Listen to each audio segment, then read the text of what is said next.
시청자 여러분 반갑습니다. JTBC 뉴스룸을 시작합니다. 사법부는 신속 재판, 여당은 재판부 교체, 간극이 더 선명하게 드러났습니다.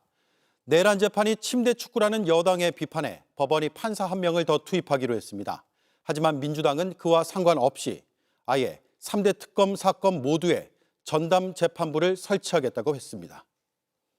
960만 명 중 297만 명, 무려 30%의 고객 정보가 털렸습니다. 이 중 28만 명은 비밀번호 CVC까지 빠져나갔습니다. 역대급 정보 유출에 롯데카드 경영진은 고개를 숙였습니다.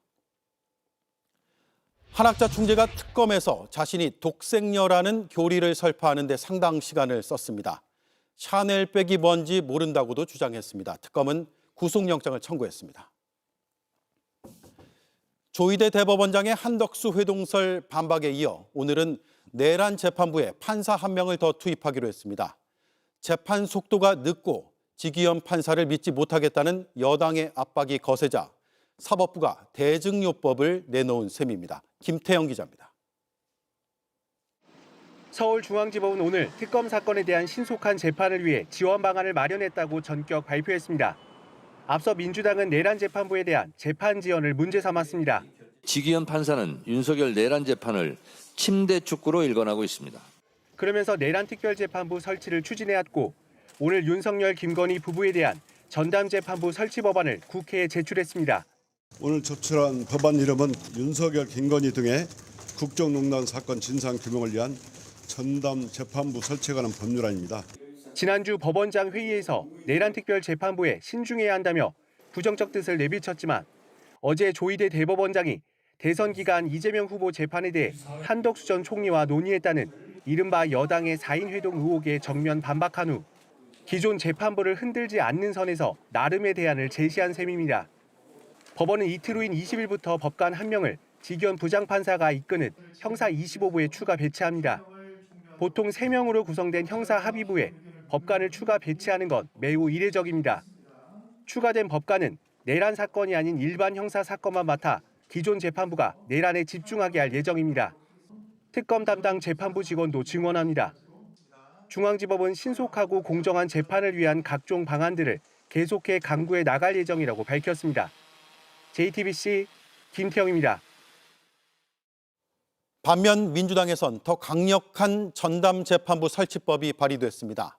대상을 3대 특검 사건 모두로 넓혔습니다. 사면 복권도 못하도록 못 박았습니다. 이어서 한민정 기자입니다. 더불어민주당이 발의한 법안은 현재 진행 중인 3개 특검 모두 전담 재판부를 설치하는 내용을 담고 있습니다. 내란 재판이 지기현 재판부에서 이루어지고 있는데 국민 여러분들도 알다시피 침대 축구를 하고 있습니다. 3대 특검을 각각 전담 재판부를 만들어서 속도감 있게 재판을 하고 또 국민의 의혹을 풀어야 된다고. 각 특검 사건을 맡을 전담 재판부를 서울중앙지법과 서울고등법원에 각 3개씩 설치해 총 6개의 전담 재판부를 설치하는 내용입니다.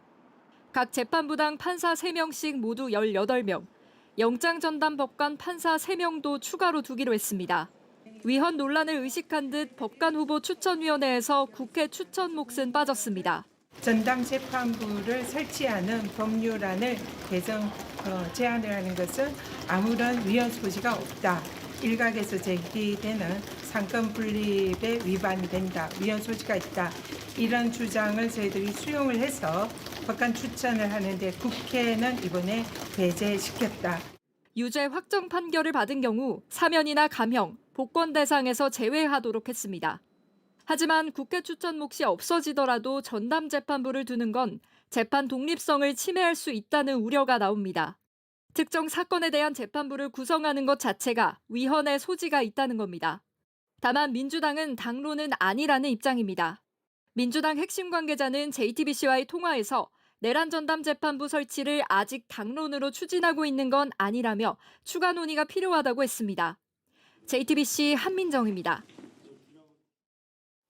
네, 이 사태의 발단 중 하나는 대법원장 의혹입니다. 어제 조 대법원장의 반박이 나온 뒤 아직까지 민주당의 재반박이 나오지 않았습니다. 당 지도부는 당당하면 특검 수사를 받으라고 했고 의혹을 제기한 서영교, 부승찬 의원 측에서 나온 추가 근거는 없습니다. 김한수 기자입니다. 전날까지 조희대 대법원장 사퇴를 요구했던 지도부는 사퇴라는 말 대신 결자해지라는 표현을 썼습니다. 대법원장이 스스로 결자해지를 하는 게 맞지 않나 이렇게 보고 있는 거죠. 다시 국민들의 신뢰를 회복할 수 있는 방안을 내놓는 것이 현재로는 가장 우선순위다. 다만 당당하면 특검 수사를 받으라고 요구했습니다. 억울하시면 저는 특검에서 당당하게 출석해서 수사를 받고 본인이 명백하다는 것을 밝혀주면 될 일이 아닌가라고 저는 조언을 드립니다. 전날 조 대법원장이 한덕수 전 총리는 물론 의혹에 대한 대화나 만남을 가진 적이 없다고 의혹을 부인하자 비판 수위를 낮춘 겁니다. 이틀 전 대정부 질문에서 공개적으로 의혹을 제기했던 부승찬 의원은 구체적 언급을 꺼렸습니다. 부 의원 측은 당초 제보를 받았다던 설명과는 달리 서 의원의 주장을 다시 언급했을 뿐이라고 설명했습니다. 지난 5월 국회 법사위에서 처음 의혹을 제기했던 서 의원은 제보자가 전 정권의 고위직이라고 밝혔습니다. 그 말을 해준 사람은 누구예요? 그 말 해준 사람이 이제 아주 전 정권들의 고위직이죠. 하지만 출처가 누구인지 등 추가 근거를 제시하진 않았습니다. 국민의힘은 민주당이 면책 특권 뒤에 숨어 조 대법원장을 끌어내리려 한 것이라고 비판했습니다. JTBC 김한수입니다. 조희대 대법원장의 한덕수 회동설은 지난 5월 한 유튜브에서 처음 알려졌습니다. 최초로 녹음 파일을 공개했던 유튜버가 오늘 이런 입장을 내놨습니다.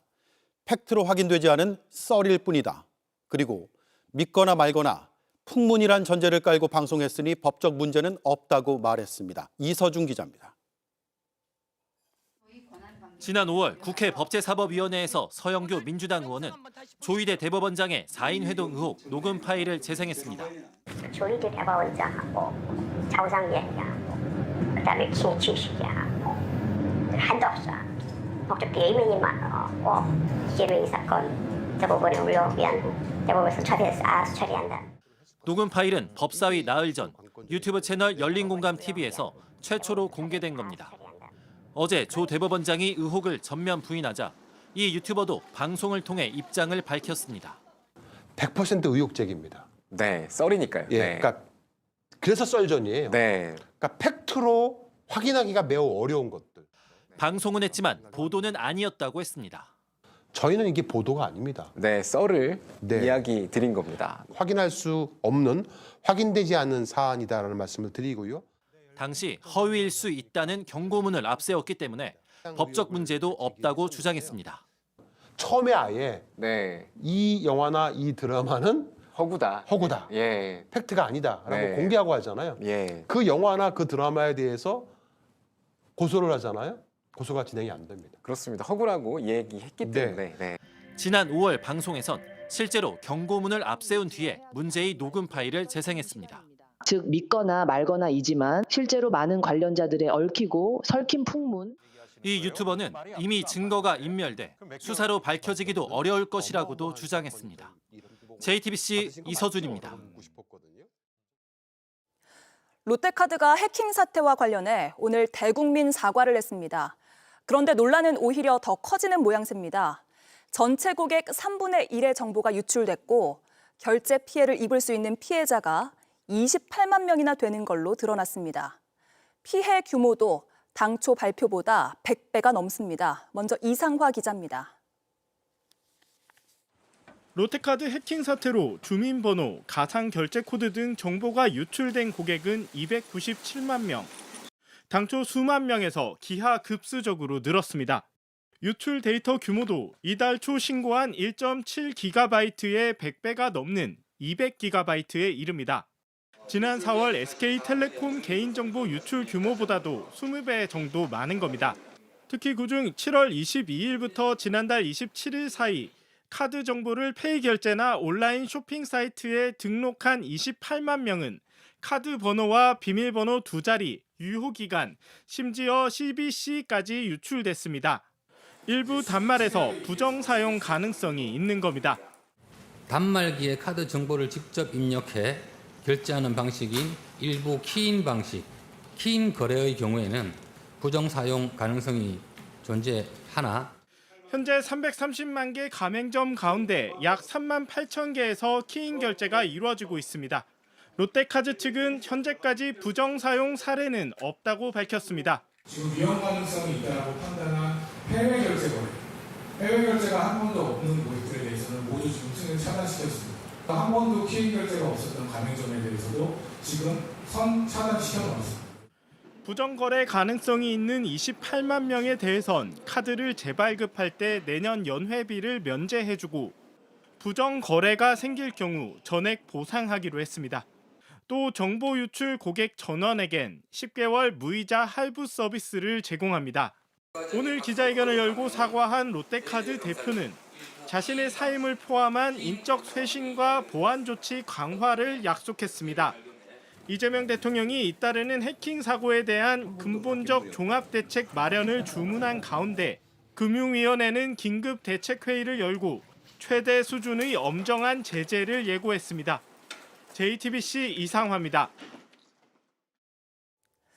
전체 3분의 1에 가까운 회원 정보가 유출됐는데도 롯데카드는 보름 가까이 해킹 사실을 몰랐고 알고 난 뒤에도 신고가 늦었습니다. 사건 경과를 정리해봤더니 늑장 대응이란 비판을 피하긴 어려워 보입니다. 박준우 기자입니다. 해커가 결제 서버에 처음 침입한 건 지난달 12일이었습니다. 이튿날 서버에 악성 코드를 씹은 뒤 14일엔 일부 데이터를 빼돌렸습니다. 하지만 롯데카드가 해킹 피해 사실을 파악한 건 이로부터 보름 가까이 지난 지난달 26일이었습니다. 뒤늦게 해킹 사실을 인지한 데 대해 롯데카드 측은 해킹 공격이 일반적이지 않았다고 해명했습니다. 해커가 플럭시라는 기술을 사용을 해서 저희들이 통상적으로 발생되어지는 통상적인 저희들이 작업을 하고 있는 작업과 구분을 거의 못하는 방식으로 교묘하게 일어나다 보니까 하지만 후속 조치마저 늑장이었습니다. 금융당국에 신고한 시점은 이달 1일. 해킹 사고를 알아차린 지 엿새나 지난 시점입니다. 9월 1일 당사는 금융당국에 이와 같은 내용을 신고하게 되었습니다. 9월 2일부터 금융감독원과 금융보안원의 합동조사가 시작되었고 실제 유출된 데이터 규모는 당초 발표한 1.7GB에 100배가 넘는 200GB인 걸로 드러났습니다. 고객 정보가 외부로 유출되지 않았다던 이달 초 설명도 완전히 뒤집혔습니다. 두 번째 200GB를 가져간 행위는 SFTP 방식을 통해서 가져갔는데요. 외부로 유출된 파일은 중복으로 다운로드한 파일을 제거하게 되면 총 2,708개의 파일로 확인됐고요. 대주주인 MBK 파트너스에 대한 책임론도 불거졌습니다. 그간 MBK가 수익 극대화에만 몰두한 나머지 정보보호 투자에는 소홀했다는 겁니다.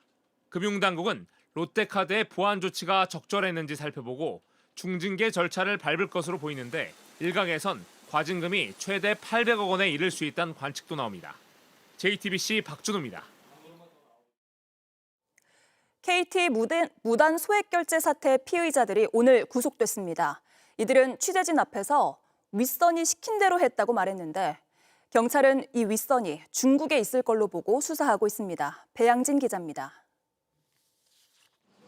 KT 무단 소액 결제 사건 피의자 48살 중국 동포 장모 씨가 구속영장 실질 심사를 앞두고 법정에 들어섭니다. 장 씨는 취재진의 거듭된 질문에 입을 열었습니다. 누구 지시 받은 겁니까? 당신이요. 네? 누구 지시 받은 겁니까? 몰라요. 그래서 시킨 대로 했습니다. 곧이어 공범 류모 씨가 따라 들어갑니다. 현금화한 돈 누구한테 보낸 겁니까? 범죄 수익 어디에 사용하셨나요? 이들은 불법 소형 기지국 장비를 실은 차량을 운행하고 무단으로 결제한 상품권 등을 현금화한 사실은 인정하고 있습니다. 그러나 해킹의 핵심 과정인 소액 결제 요청과 ARS 전화 응답을 누가 어떻게 했는지는 아직 밝혀지지 않았습니다. 경찰은 장 씨 주장대로 중국에 범행을 주도한 윗선이 있을 가능성이 크다고 보고 있습니다. 이런 가운데 KT 가입자들의 개인정보를 빼돌린 불법 소형 기지국이 당초 알려진 2개보다 2개 더 많은 4개였던 걸로 드러났습니다. 여기에 나도 모르게 접속돼 개인정보가 털린 겁니다. 가입자 식별번호뿐만 아니라 휴대전화의 주민등록번호 격인 단말기 식별번호와 휴대전화 번호까지 빠져나갔습니다. 피해자 수는 2만 명이 넘습니다. 이들 가운데 소액결제 피해자가 발생한 건데 현재까지 파악된 피해자는 362명, 피해액은 2억 4천만 원입니다. 검거가 늦어졌다면 피해 규모는 더 커질 수도 있었습니다. 다만 KT는 소액 결제 과정에서 필요한 이름과 생년월일은 유출된 정황이 없다는 입장입니다. 전문가들은 KT가 인지하지 못한 다른 해킹이 있었거나 기존에 유출된 개인정보가 결합됐을 가능성이 있다고 지적했습니다. JTBC 배양진입니다. 이번 사태의 핵심 범행 도구로 악용된 초소형 기지국. 여기에 주목해야 할 이유는 또 있습니다. 국회와 정부 부처처럼 중요한 정보가 모이는 공적 기관에서도 이 장치가 사용되고 있는데 별다른 보안 검증을 받지 않고 있어서입니다. 그 이유가 뭔지 임지수 기자가 취재했습니다. 국회의사당 내 국회 박물관입니다. 구내식당 한켠에 KT 초소형 기지국 펨토셀이 설치돼 있습니다.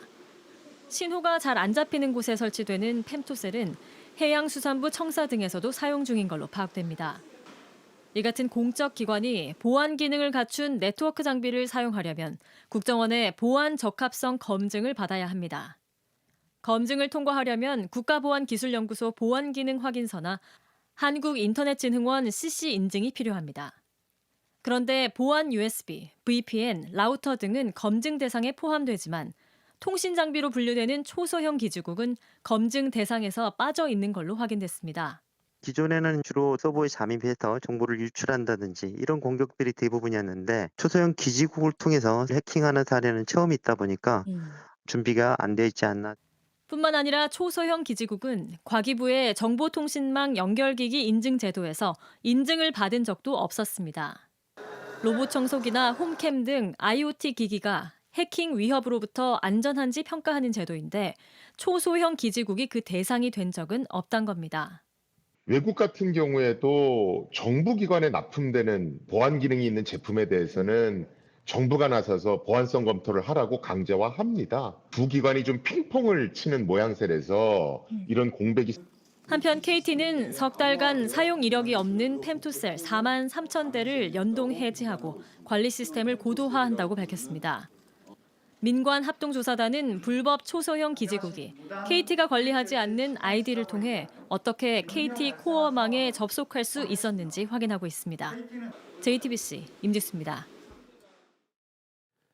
샤넬백이 뭔지 모른다. 한학자 통일교 총재가 특검 조사에서 이렇게 부인했습니다. 또 자신이 독생녀라는 통일교의 교리를 설파하는 데 상당 시간을 썼습니다. 특검은 소환 하루 만에 구속영장을 청구했습니다. 김지훈 기자가 단독 보도합니다. 9시간 넘는 특검 조사를 받고 나온 한학자 통일교 총재는 대부분 혐의를 부인했습니다. 권성동 의원에게 1억 원 왜 전달하셨나요? 내가 왜 그럴 필요가 있습니까? 청탁을 직접 지시하거나 승인한 게 아닌가요? 없어요. 김건희 여사한테도 목걸이 가방 전달한 적 없으신가요? 내가 왜 그래야 하는데. JTBC 취재 결과 한 총재는 특검 조사에서도 혐의를 대부분 부인했는데 조사 시간 대부분 수사팀에게도 통일교 교리를 설파하고 나는 독생녀라고도 말한 것으로 파악됐습니다.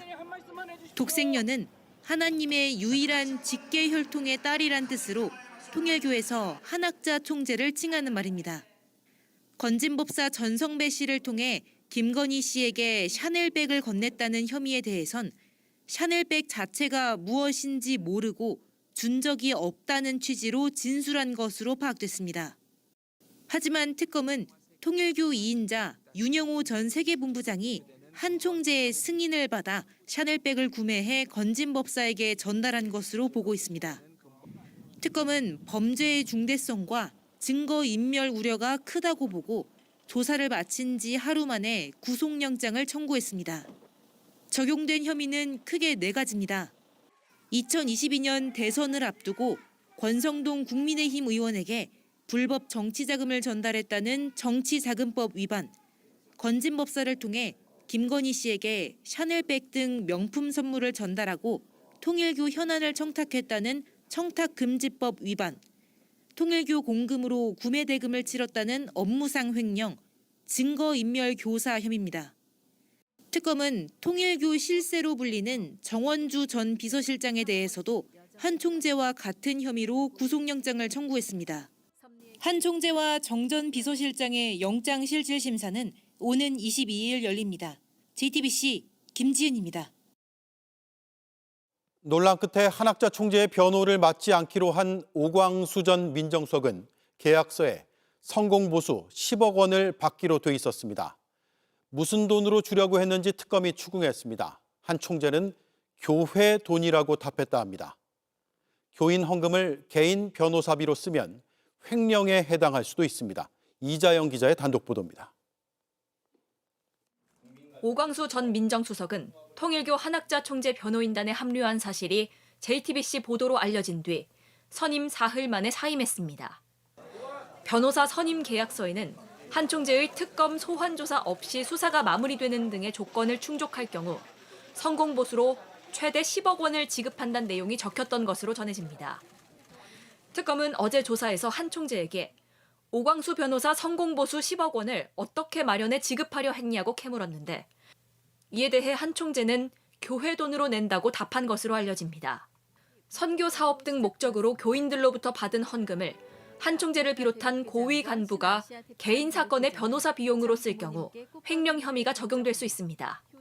특검은 앞서 통일교 회계 담당 직원을 불러 건물 증축 등을 이유로 거둔 헌금이 실제 목적대로 쓰였는지 여부를 조사한 것으로 알려집니다.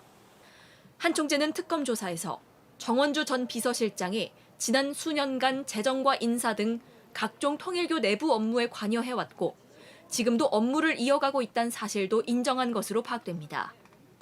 권성동 국민의힘 의원과 건진 법사에게 불법 자금 그리고 김건희 씨 선물을 전달한 전 세계본부장 윤영호 씨는 그동안 정원주 비서실장이 로비를 주도하고 관여했다는 취지로 진술해왔는데 이런 주장을 뒷받침하는 진술로 보입니다.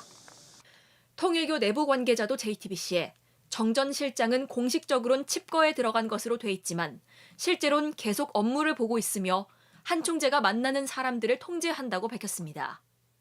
주요 피의자인 한 총재와 정 전 실장이 긴밀하게 소통하고 있다는 점도 특검이 구속영장을 함께 청구한 배경이 된 것으로 보입니다. 한편 한 총재는 어제 조사에서 불법 정치자금 지원 의혹에 대해 권성동 의원에게 세뱃돈 정도를 준 것이란 취지로 진술한 걸로 전해집니다. JTBC 이자연입니다. 2021년 손바닥에 왕자를 쓰고 토론장에 왔던 윤석열 후보는 무속 논란을 증폭시켰습니다. 그런데 특검 수사에서도 왕자가 등장했습니다. 통일교 측이 권성동 의원에게 전달한 현금 다발 중 절반이 임금 왕자로 포장돼 있었습니다. 양빈현 기자입니다. 지난 2021년 국민의힘 대선 경선 토론회 도중 윤석열 전 대통령이 들어올린 손바닥에 검정 글씨가 하나 써져 있습니다. 한자 임금 왕자입니다. 당시 무속인이 적어준 게 아니냐며 주술 논란이 불거졌습니다. 그러자 윤 전 대통령은 지지자가 써준 것이라고 해명했습니다. 그런데 이번 김건희 특검 수사에서 또다시 왕자가 등장했습니다. 통일교 측이 권성동 국민의힘 의원에게 전달했던 현금 다발에 왕자 표시가 있었던 겁니다. 윤영호 전 통일교 세계본부장은 2022년 1월 권 의원을 만나 현금 1억 원을 전달한 혐의를 받고 있는데 1억 원을 5천만 원씩 두 개로 나눠 각각 상자에 담은 것으로 조사됐습니다. 한 상자는 일반 현금 5천만 원을 넣어 빨간 한지로 포장했고 다른 상자는 5천만 원 관봉권을 넣어 파란 한지로 포장했습니다. 관봉권이 든 파란색 포장 상자에 한자로 임금 왕자 자수가 새겨져 있었던 겁니다. 특검은 왕자가 새겨진 관봉권이 윤 전 대통령 몫으로 준비된 것으로 의심하고 있습니다. 다만 권 의원은 금품 수수 자체를 부인하고 있고 윤 전 본부장은 권 의원에게 전달한 돈이 어떻게 사용됐는지 알지 못한다고 진술했습니다. 특검은 윤 전 대통령이 금품을 전달받았는지 통일교 현안이 추진되도록 영향력을 행사했는지 수사를 이어갈 계획입니다. JTBC 양빈현입니다. 그림 청탁 의혹에 김상민 전 부장검사가 구속됐습니다. 그동안 김건희 씨 오빠의 부탁으로 그림을 대신 사준 것이라고 부인해왔습니다. 하지만 이 주장은 설득력이 떨어져 보입니다. 특검은 김 전 검사가 여사님의 취향까지 거론하며 그림을 거래했다는 진술을 확보한 것으로 알려졌습니다. 윤정주 기자입니다. 김상민 전 검사는 그동안 그림 청탁 의혹을 부인하며 이우한 화백 그림을 산 건 김건희 씨 오빠 김진우 씨 부탁 때문이라고 주장했습니다. 김진우 씨의 요청으로 제가 그림을 준비했을 뿐입니다. 저는 그 자금 출처에 대해서는 잘 알지 못하고 김진우 씨로부터 받은 자금이라는 말씀만 드리고 싶습니다. 자신은 김진우 씨 부탁을 들어준 것일 뿐 김건희 씨에게 청탁할 목적으로 그림을 사 건넨 것이 아니란 주장입니다. 하지만 그림 중개업자 등을 조사한 특검은 김 전 검사 주장과 다른 진술을 확보했습니다. 그림을 거래할 당시 김 전 검사가 여사님 취향 높으신 분이란 발언을 했단 겁니다. 받을 사람을 김건희 씨로 하고 그림을 샀다고 의심되는 대목입니다. 하지만 김 전 검사는 이 발언 역시도 김건희 씨 오빠의 요청에 의한 것이라고 해명했습니다. 김 전 검사는 그림을 잘못 사면 미술 전문가인 동생 김건희 씨에게 질책받을 것을 우려한 김진우 씨 요청을 반영한 말이란 취지로 해명했습니다. 또 2023년 1월 초 김진우 씨에게 미술품 투자를 부탁받았고 같은 달 말에 1억이 넘는 이우한 화백의 그림을 사서 건넸다고도 주장했습니다. 하지만 이런 해명에도 법원은 증거인멸 우려가 있다며 구속영장을 발부했습니다. 특검은 조만간 구속된 김 전 검사를 불러 그림 전달 경위와 공천 청탁 여부 등을 조사할 계획입니다. JTBC 윤정주입니다. 김건희 특검이 국민의힘 당사에 대한 세 번째 압수수색에 나섰습니다. 국민의힘은 조희대 대법원장 사퇴 촉구로 여론이 악화되자 물타기 하려는 시도라고 주장했습니다. 특검과 대치하며 설전도 오갔습니다. 구민주 기자입니다. 권한이 법적으로 저한테 있어요? 검사니까 말씀해 보세요. 법적 권한이 저한테 있어요? 그러니까 말씀하셨잖아요. 저희가 오면 같이 집행하겠다는 말씀하셨어요. 김건희 특검팀이 한 달 만에 국민의힘 당사에 대한 압수수색에 나서면서 양측이 또 충돌했습니다. 특검은 통일교가 2023년 국민의힘 전당대회 당시 권성동 의원을 대표로 만들기 위해 교인들을 조직적으로 입당시켰다는 의혹을 들여다보고 있는데 국민의힘 당원 명부를 확보해 통일교 측 압수수색을 통해 손에 넣은 교인 명단과 비교해보겠다는 겁니다. 당사 압수수색이 번번이 막히자 이번엔 당원 명부 서버를 관리하는 민간업체도 압수수색 대상에 포함했습니다. 국민의힘 지도부는 즉각 의원들에게 소집령을 내려 집행 저지에 나섰습니다. 민간업체까지 이렇게 빈집 털이하듯이 쳐들어와서 저희 당원 명부를 탈취해 가겠다고 합니다. 이 정부의 야당 탄압에 특검이 어떻게 부와 내동하고 있는지 국민들께서 지켜보고 계십니다. 특히 특검이 압수수색을 다시 시도한 시점도 공교롭다며 비판했습니다. 조희대 대법관 사퇴 촉구로 여론이 악화되자 또다시 압수수색 카드를 꺼내든 것입니다. 특검은 국민의힘과 압수수색 범위를 놓고 협의한 끝에 당원 명부 서버에 대한 압수수색에 들어갔습니다. JTBC 구민주입니다. 윤석열 전 대통령이 전격 공개했던 대왕고래 프로젝트의 첫 정밀 분석 결과가 나왔습니다. 가스 포화도가 예상치의 10분의 1 수준에 불과했는데 경제성이 없는 곳에 예산을 1,200억 원이나 낭비했다는 비판이 다시 한번 나왔습니다. 류정화 기자가 보도합니다. 지난해 6월 윤석열 당시 대통령이 시추 계획을 승인했다고 직접 밝혔던 동해 심해 가스전 개발, 이른바 대왕고래 프로젝트. 포항 영일만 앞바다에서 막대한 양의 석유와 가스가 매장돼 있을 가능성이 높다는 물리 탐사 결과가 나왔습니다. 최대 140억 배럴, 당시 가치로 삼성전자 시총 5배의 석유와 가스가 매장돼 있다는 설명이었습니다. 당시 야당에선 지지율 하락세를 막기 위한 국면 전환용 발표 아니냐는 의혹을 제기했습니다. 석유공사가 지난해 12월부터 올해 2월까지 진행된 대왕고래 1차 시추 시료를 정밀 분석해본 결과 경제성 있는 수준의 가스 회수가 불가능하다는 결론을 냈습니다. 가스 포화도가 50에서 70%일 거라는 예상과는 달리 6%에 불과해 예상보다 매우 낮다는 겁니다. 암석과 지질 구조는 예상과 비슷했지만 석유 생성 유기물을 함유한 심해 근원암에서 생성된 가스가 대왕고래 유망 구조까지 이동하지 못한 점이 원인으로 분석됐습니다. 민주당은 경제성 없는 사업으로 국민 신뢰를 크게 훼손한 점에 대해 책임져야 한다고 주장했습니다. 결국은 1,200억이라는 엄청난 예산을 낭비한 그런 결과가 초래한 것이고, 무리하게 어떤 정권의 홍보수단이라든가 이런 것으로 활용하려다가 자원개발과 관련돼서도 국민적인 신뢰를 잃어버린. 산업부는 이미 지난 2월 대왕고래 프로젝트가 경제성이 낮다는 판단을 내리고 시추를 중단했습니다. 채취한 시료를 분석해 남은 유망구조 6곳 시추 때 참고하려 했는데 이마저도 어렵게 됐습니다. JTBC 유정화입니다. 마치 산사태가 난 것처럼 흙에 자동차와 오토바이가 떠내려갑니다. 대전의 한 아파트 공사 현장에서 1,000톤가량의 흙탕물이 터져나와 주택가를 덮친 건데요. 주민들은 인재라며 분노하고 있습니다. 정영재 기자입니다. 내리막길을 따라 흙탕물이 쏟아집니다. 거센 물살에 주차된 차량도 오토바이도 떠밀려 내려갑니다. 차 한 대가 물살을 피하려 빠르게 후진합니다. 거대한 쓰레기통이 떠내려오고 물이 굽이치며 더 빨라집니다. 놀란 주민은 옥상으로 황급히 대피합니다. 집 마당까지 물이 들어차고 문 앞에 차와 오토바이가 엉켜 있습니다. 쓰나미가 덮치는 재난 영화의 한 장면을 방불케 하는 이곳, 대전의 한 주택가입니다. 어제 오후 4시 10분쯤 인근의 아파트 공사장에서 쏟아져 나온 흙탕물로 온 동네가 순식간에 물바다가 됐습니다. 문을 이렇게 조금 놀고 보니까 막 빨간 물이 이렇게 막 오는 거예요. 그러니까 차 있는 게 이리 다 떠내려가고 아파트 그쪽에서 나온 게 산사태인 줄 알았지.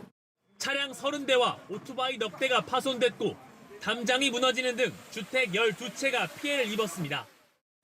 이 길을 따라 쏟아진 흙탕물에 이 주택 창고 문도 부서졌습니다.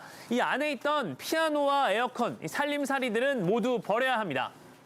사고 당시 블랙박스를 보면 공사장으로 이어지는 굴다리 안에서 물이 터져나오는 모습이 찍혔습니다.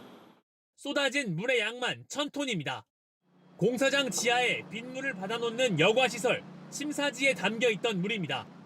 대전시는 기습적인 폭우에 물이 넘쳤고 이 때문에 임시로 만든 둑이 무너진 것으로 보고 있습니다. 이거는 인재죠. 100% 인재예요. 이거를 자연재해라고 할 수 있는 사람이 누가 있겠어요. 경찰은 공사 관계자들을 상대로 안전조치를 제대로 했는지 조사 중입니다. JTBC 정영재입니다. 강릉시가 이르면 이번 주말부터 평창 도암댐에서 비상 방류된 물을 받을 예정입니다. 터널 안에 24년 동안 갇혀있던 물인데 수질이 강릉 정수장에선 처리할 수 없는 등급인 걸로 파악됐습니다. 조승현 기자의 단독 보도입니다. 강릉시는 지난 10일 평창 도암댐 도수관로에 있는 물을 한시적으로 받겠다고 발표했습니다. 도수관로는 강릉까지 연결된 15.6km 터널로 이 안에 15만 톤의 물이 차 있습니다. 우회관로가 만들어지면 터널 안에 있는 물이 하루에 10,000톤씩 이 배수구로 나와서 아래 남대천으로 흘러가게 됩니다. 도수관로 물은 내일 시험 방류를 거쳐 이르면 모레부터 공급이 이루어집니다. 앞서 환경부와 강릉시가 수질 검사를 했는데 도수관로 물은 총인 항목에서 3급수 판정을 받았습니다. 용존 산손 환경부 검사에서 4급, 강릉시 검사에선 6급이 나왔습니다. 환경부 지침엔 원수의 연평균 수질이 3등급 이하인 경우 고도 정수 처리 시설 도입을 검토해야 한다고 돼 있습니다. 그런데 도수관로 물을 받는 강릉 홍제 정수장은 일반 정수 처리 시설입니다. 더군다나 4급수 이하인 물은 원칙적으로 상수도 원수로 쓸 수 없습니다. 대신 법적인 그런 문제에 대해서는 강릉시가 계속 알아봐라. 그게 왜 환경법규에 나와 있겠냐. 그거 지키라고 나와 있는 거고. 문제는 더 있습니다. 당초 강릉시는 가뭄이 해소될 때까지 비상방류를 계속한다고 했습니다. 15만 톤으로 지금 한정이 돼서 알고 계신 분들도 많은데 아니고 이게 밑에서 10,000톤이 빠지면은 위에서는 10,000톤이 자동차로 채워지게 돼 있습니다. 그런데 최근 검사에서 도암댐 수질은 최저 4급수로 나왔습니다. 강릉시가 자체적으로 꾸린 수질검증위원회는 도암댐 물에 대한 추가 검증을 하지 않기로 했습니다. 결국 도암댐 추수탑의 문을 닫고 도수관로 물 15만 톤만 받는 쪽으로 가닥이 잡히는 분위기입니다. 강릉시는 도수관로 물이 여러 하천물과 섞이면 수질 문제는 없을 거란 입장입니다. JTBC 조승현입니다. 한 국립대학교 교수가 수업에 안내견 출입을 막는 일이 있었습니다. 시각장애인에게 안내견은 눈과 같은 존재라 법으로도 공공시설 출입을 보호하는데 이 교수는 안내견이 다른 학생들에게 피해를 준다고 말했습니다. 박상욱 기자가 보도합니다.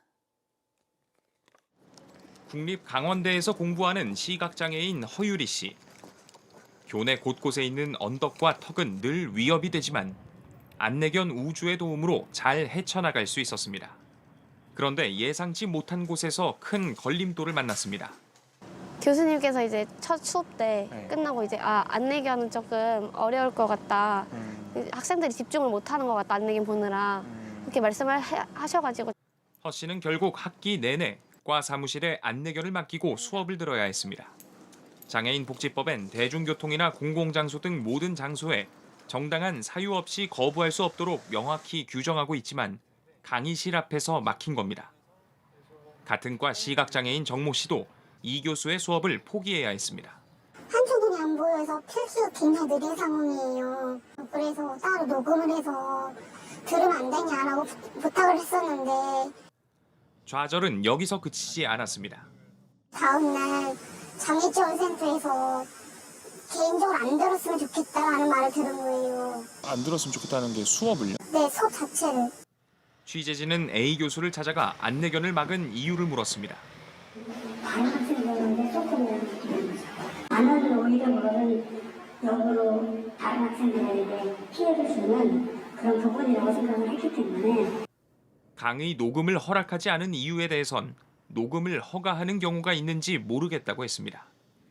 상황이 이런데도 학교 장애인센터 측은 제대로 대응책을 내놓지 못했습니다. 전공 교수님인데 계속 봐야 되는데 안 좋게 보여서 좋을 거 없다. 그런 거 하지 마라 이런 식으로 얘기를 하셔가지고. 한국시각장애인 가족협회는 국가인권위원회에 진정서를 내고 A 교수를 장애인복지법 위반으로 지자체에 신고하기로 했습니다. JTBC 박상욱입니다.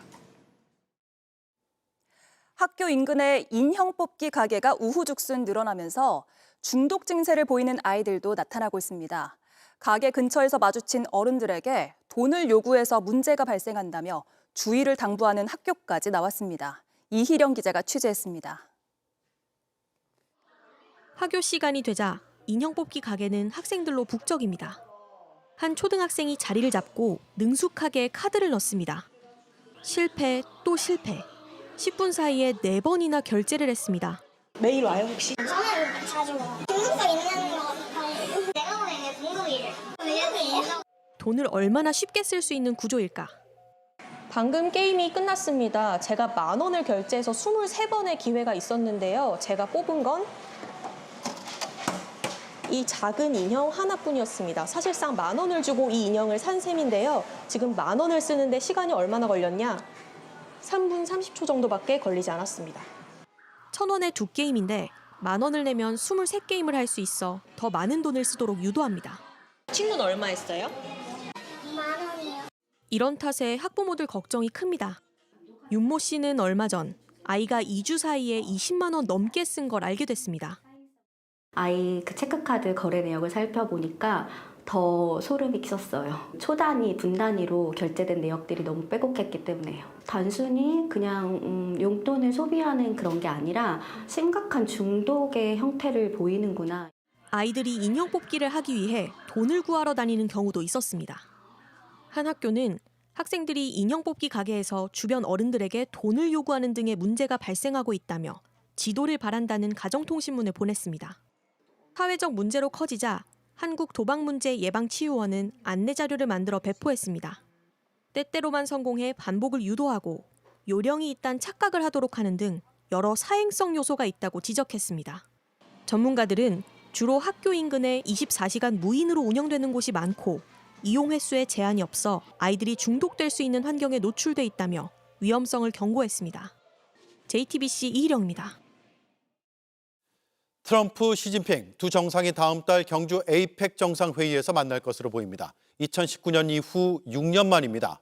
의장국인 한국의 역할이 그만큼 커지게 됐습니다. 윤재영 기자입니다. 트럼프 대통령은 지난 한미 정상회담에서 경주 에이펙에 참석 의향을 밝혔습니다. Yeah, I'd love to. We'll arrange a meeting between you and Kim Jong-un. Would you like that? 시진핑 주석의 참석도 확정된 분위기입니다. 방중한 조현 외교부 장관은 시 주석의 방안이 확실한 것으로 느꼈다고 말했습니다. 관세 전쟁 이후 미중 정상의 첫 대면 외교 가능성이 커진 겁니다. 다음 달 31일부터 이틀간 열리는 경주 에이펙에서 두 정상이 만나면 2019년 오사카 G20 회의 이후 6년 만입니다. 미중 간 관세 유예가 11월 10일 종료되는 만큼 경주 에이펙이 합의를 마련하는 계기가 될 수 있습니다. 중국 기업인 틱톡의 사업권 매각을 두고도 큰 틀의 합의는 이뤘지만 세부 조율이 남아있고 미국산 대두와 보잉 항공기 구매도 쟁점입니다. 다만 이미 중국이 트럼프를 국빈 초청한 만큼 경주에서는 본격 협상보다 우호 관계 확인에 초점을 둘 가능성도 있습니다.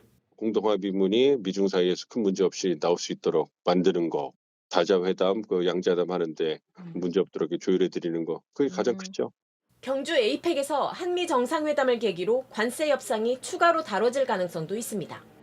이재명 대통령은 미국 타임즈 인터뷰에서 앞선 한미 정상회담에서 미국이 요구한 3,500억 달러 투자는 지나치게 가혹했다며 그대로 받아들였다면 탄핵당했을 것이라 협상팀에 합리적 대안을 요청했다고 밝혔습니다. JTBC 윤재영입니다. 미국 조지아주에서 뒤늦은 후회의 목소리들이 들려오고 있습니다. 하루라도 빨리 기술력이 뛰어난 한국인들을 돌아오게 해야 한다는 겁니다. 미 의회 조사국도 이번 사태가 한미 관계를 저해할 수 있다고 우려했습니다. 백민경 기자입니다. 트립 톨리슨 조지아주 서베너 경제개발청장은 우리는 한국에 의지하고 있다고 했습니다.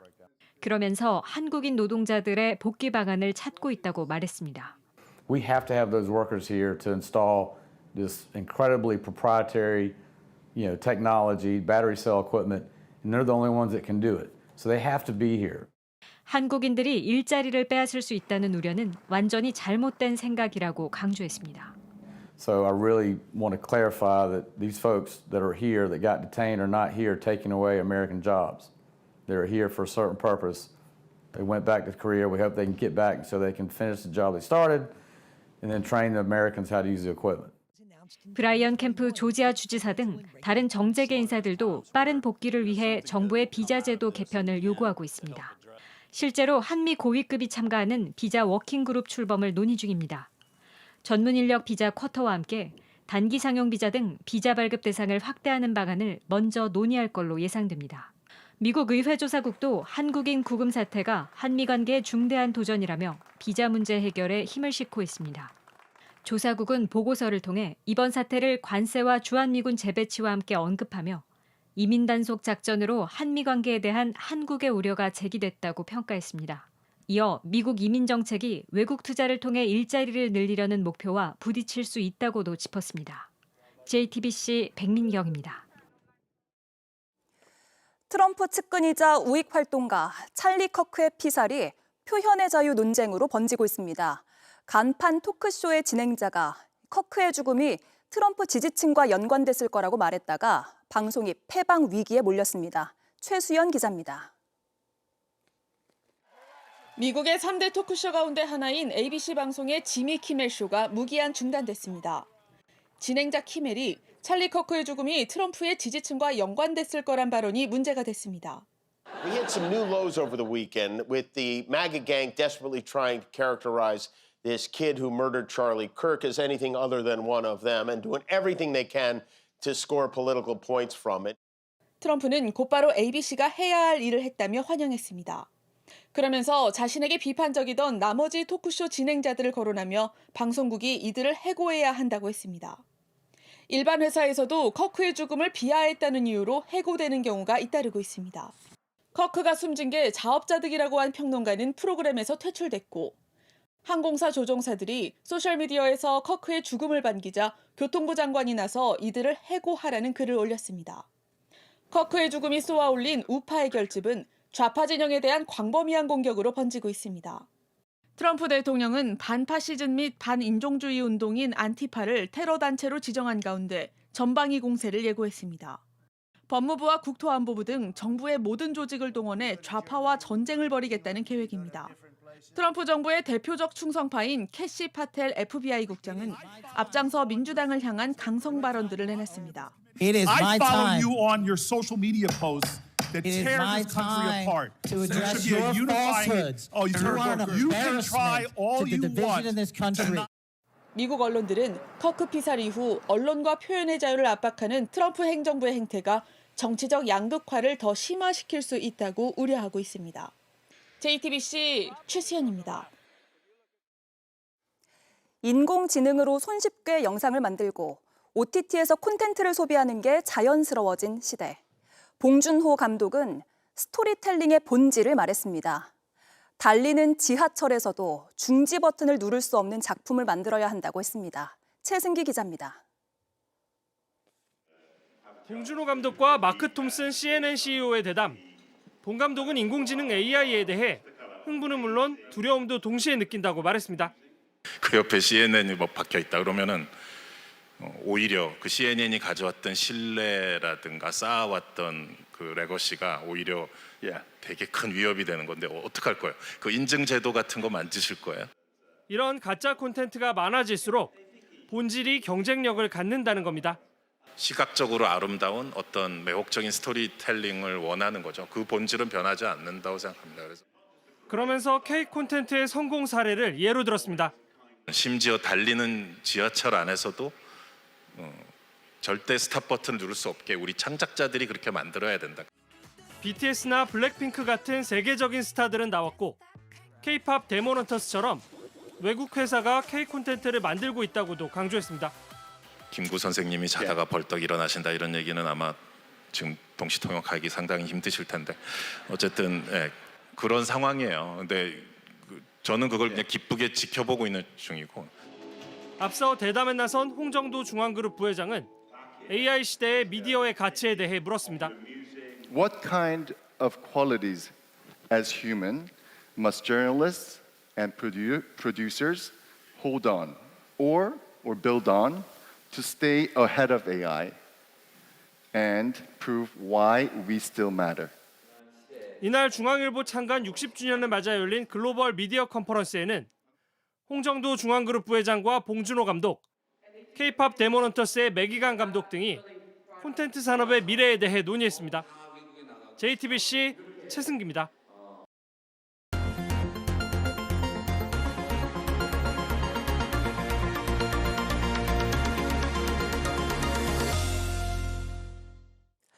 영험하다는 소문이 퍼지면서 무속인들이 깊은 산속에 신당과 기도처를 차렸습니다.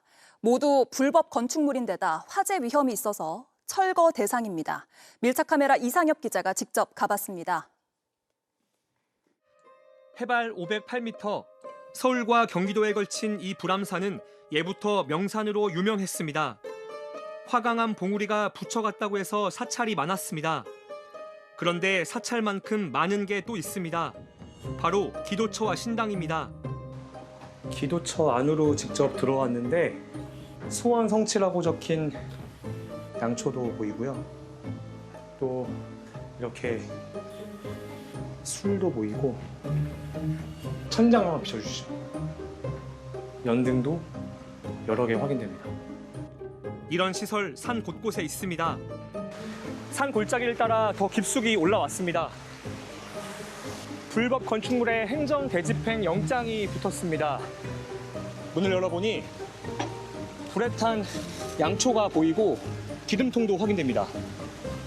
더 위쪽으로 올라가 보겠습니다. 이쪽에도 또 다른 신당이 확인되는데요. 이쪽에 보니 양초가 있습니다. 큰 바위와 오래된 나무가 있는 곳엔 어김없이 신당이 있습니다. 큰 바위 아래 신당이 확인됩니다. 그리고 이쪽에 이렇게 아이 한복도 있고요. 영화에서 보듯이 다피 같은 것도 주변에 있었고. 이쪽에 불상도 보이고 이곳은 완전히 산 골짜기 계곡에 이렇게 불법 건축물을 세워놨습니다. 이쪽으로 한번 와보시죠. 이렇게 LPG 가스통도 방치된 상태로 확인됩니다. 기도하고 영업하고 구슬하는 신당들 모두 불법 건축물입니다. 먹고 뿌리고 도살하고 생활까지 하면서 환경을 어지럽혔습니다. 땅에 이렇게 유리 조각들이 많이 벌어졌습니다. 또 바위에 불상들도 보이고요. 안쪽을 살펴보니 사진 한 장이 걸렸는데 신선한 용궁이라고 적혔습니다. 현장에서 만난 무속인, 소원이 이뤄지는 공간이라고 주장합니다.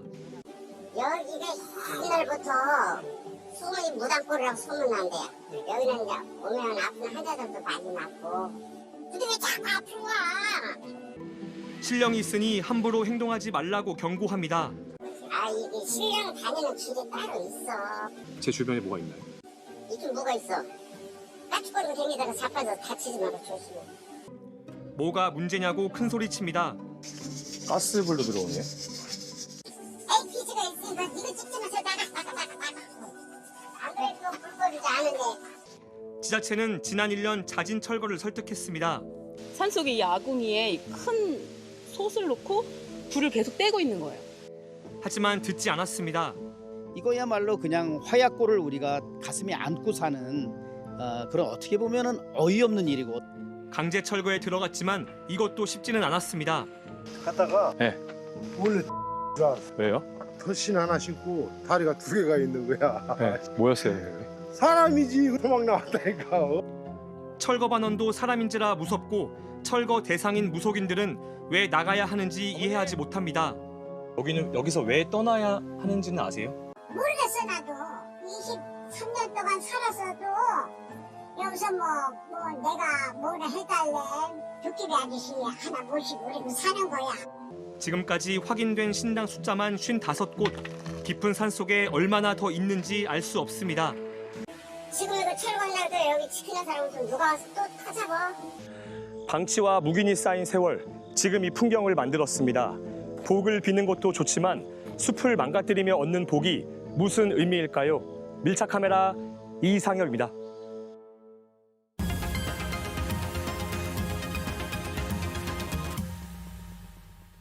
네, 비하인드 뉴스 정치부 이성대 기자 나와 있습니다. 시작하죠. 네, 첫 번째 이슈 보겠습니다. 이준석의 합성 사진. 자, 지금 민주당이 조희대 대법원장의 사퇴 목소리를 높이고 있는데, 자, 그러자 이준석 대표가, 개혁신당 대표가 정부 여당이 유튜브에 있는 음모론에 빠져서 대법원장을 압박하고 있다 이렇게 비판을 했습니다. 예. 자, 그런데 이 과정에서 자, AI로 만든 합성 사진을 사용해서 논란이 나오고 있는 건데요. 자, 보시면 자, 민방위복을 입은 이재명 대통령이 상황실에서 뭔가 전화를 하고 있는데 그 모니터에 조희대 대법원장이 보이는 모습이고요. 그 벽에는 몰아내야 한다라는 저 표어가 눈길을 끄는 사진입니다. 예, AI로 만든 이미지라는 거죠. 근데 과거에 많이 본 장면 같기도 해요. 그렇습니다. 지난 2015년 메르스 사태 당시였죠. 당시 예. 박근혜 전 대통령이 격리병동에서 의료진과 통화를 하고 있는 사진이었는데 당시 저 보시면은 벽에 살려야 한다라는 문구가 어떤 자기적인 연출 아니냐라는 논란이 있었던 적이 있고요. 이건 실제 사진이죠. 실제 사진인데 참고로 이번 사안과 이 사안이 어떤 관계가 있는지는 잘 모르겠다라는 지적도 있습니다. 어쨌든 이준석 대표는 최근에도 AI 합성 이미지로 정부를 비판한 적이 있습니다. 지난 16일이었죠. 이 대통령이 판사봉을 들고 있는 저 AI 합성 사진에 대통령 겸 대법원장 겸 민주당 총재 체제라고 비판했다고 저희가 보도해드린 바가 있었는데, 자, 그런데 지금 이준석 대표는 정부 여당이 음모론적인 대안 세계에 빠져 있다 이렇게 비판하고 있지 않습니까? 예. 그러면서 정작 그 대안적인 사실, 대안 세계를 만드는데 악용되는 AI 활용을 했다 또 이런 지적도 나오고 있는 겁니다. 예, 실존한 정치인에 대한 AI 합성 사진은 상당히 오해를 줄 수도 있잖아요. 그렇습니다. 안 그래도 지금 AI 딥페이크 문제들이 상당히 심각한 문제화 되고 있는 상황이죠. 자, 실제로 민주당에서도 가짜 사진은 범죄 행위다라고 앞서서 비판을 한 적이 있었고요. 뭐 이런 것들을 논란을 의식했는지 이준석 대표는 오늘 저 밑에 보시면 GPT-5로 생성됐다라고 공지는 적어놓기는 했습니다. 예. 어쨌든 그러자 이제 옆 지역구입니다. 전용기 민주당 의원이 자신의 소셜미디어에 자, 여의도 금쪽이 이준석 대표는 제발 철 좀 들라라고 비판을 했습니다. 참고로 이 금쪽이는 좀 귀하다라는 뜻인데 요즘은 좀 말썽 많은 아이 뭐 이렇게 좀 해석이 되고 있죠. 그래요? 마치 오은영 박사한테 좀 교육을 받아야 되는 것 같은 예. 그런 식으로 해석이 좀 되고 있는데 또 그러면서 이렇게 얘기를 했습니다. 자, AI 합성 이미지 하나 올리고 글 몇 줄 쓰는 건 팸코 같은 커뮤니티에서 하는 일이다. 자, 정치를 커뮤니티 놀이처럼 조롱과 비아냥으로 하면 안 되고 금쪽이 정치는 그만하고 철 좀 들라 이렇게 비판을 했습니다. 예. 다음 이슈 보죠. 자, 두 번째 이슈 보겠습니다. 강대 강. 자, 오늘이 대정부 질문 마지막 날이었는데요. 나경원 의원과 김민석 총리가 날카로운 신경전을 벌여서 상당히 화제가 됐습니다. 자, 먼저 나경원 의원이 자, 민주당이야말로 지금 독재를 시도하고 있어서 위헌 정당에 해당된다 이렇게 주장을 했습니다. 그러자 이제 김민석 총리가 이렇게 대답을 했는데 자, 직접 들어보시죠. 예. 사법권을 장악하는 것은 자유민주적 기본 질서의 핵심을 해치는 것이기 때문에 저는 위헌정당 해산의 요건에 현재의 해당한다고 상황이 봅니다. 지금이 그렇게 독재의 상황이라면 100일 전 이전의 윤석열 정권은 어떻게 규정해야 할지 언론 장악에 대해 네. 국민의힘은 내란 사태 책임부터 인정하라는 반론이군요. 그렇습니다. 또 최근에 김병기 원내대표가 그 고소득자나 뭐 고신용자들의 그 금리를 낮춰서 뭐 낮은 사람들의 그 신용을 돕자 이런 발언을 해서 논란이 된 적이 있었습니다. 예. 자, 나경원 의원이 이 발언에 대해서 따져 묻는데 잠깐 이제 생각하던 김 총리가 또 이렇게 이야기를 합니다. 직접 또 들어보시죠. 사고 안 낸 사람 보험료를 올려서 사고 많이 낸 사람 보험료를 깎아주자는 거 말이 되는 얘기입니까? 됩니까? 많이 안 낸 됩니까? 사람을 봐줘야 된다라고 하는 논리가 있다면은 내란을 일으켰던 정권을 유지하고 그 영장 집행을 저지했던 나 의원님께서 여러 가지 프레임을 제기하신 것. 지금 또 내란합니까? 내란이 만병통치약입니까? 예. 만병통치약은 아니죠. 그렇죠. 예. 예. 자, 그런데 두 정치인이 총리 지명 때부터 신경전이 상당히 강했잖아요. 그렇습니다. 그 나경원 의원 지난 6월이었죠. 김민석 총리 후보자 지명이 되자 누구보다 앞장서서 사퇴를 촉구하면서 저렇게 국회에서 농성을 벌인 적이 있습니다. 당시 이제 국회를 방문했던 김민석 총리 후보자가 지나가다가 단식은 하지 말라 그랬더니 나경원 의원이 내가 왜 단식을 하느냐라면서 저렇게 신경전을 벌인 적이 있었습니다. 예. 알겠습니다. 잘 들었습니다. 이성대 기자였습니다.